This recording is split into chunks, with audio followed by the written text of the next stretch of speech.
अरे यल बारे नाचे नाच दोनों हिला के। अरे यल बारे नाच हाँ यल बारे नाच नाच दोनों हिला के।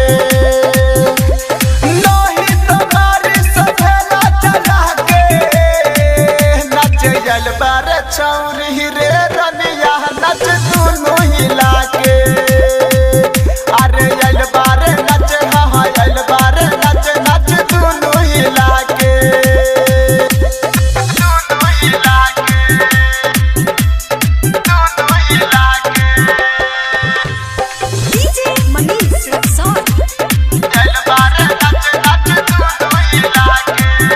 नहीं दोनों हिलैबे त होई बवाल हवे याद के टोला करी पूरा हाल। याद के टोला नहीं दोनों हिलैबे त होई बवाल हवे याद के टोला करी पूरा हाल। यहाँ के हवे रंगदार समियाना दिही खार जदी कैले नकार कदी चोली छिटानार चोली छिटानार। भूलबे न ते मोतिहारी जिला के नाच यल बारे छौरी सुना नह नाच दोनों हिला के।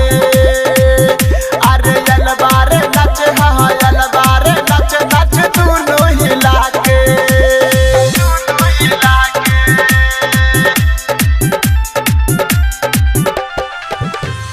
डीजे मनीष रक्सौल यल बारे नाच नाच दोनों हिला के। सुन सबके ध्यान तोरा ओही बाबा गाना बजत झकास मुकेश मोही के बाद। हाँ हाँ हाँ सुन सबके ध्यान तोरा ओही बाबा गाना बजत झकास मुकेश मोही के बाद। ऐसा जोश में आई तो हे टांग ले जाई कितनो करबे माई माई के हुआज ना बचाई आज ना बचाई।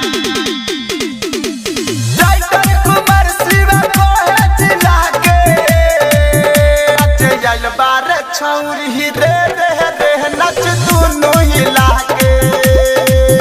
अरे यल बारे नाच हाँ यल बारे नाच नाच दोनों हिला के। नोही तुम्हारी सफेला चला के नाच यल बारे छौरी रे रनिया नाच दोनों हिला के। अरे यल बारे नाच हाँ यल बारे नाच नाच दोनों हिला के। रवि डिजिटल रिकॉर्डिंग स्टूडियो गंगा पीपर।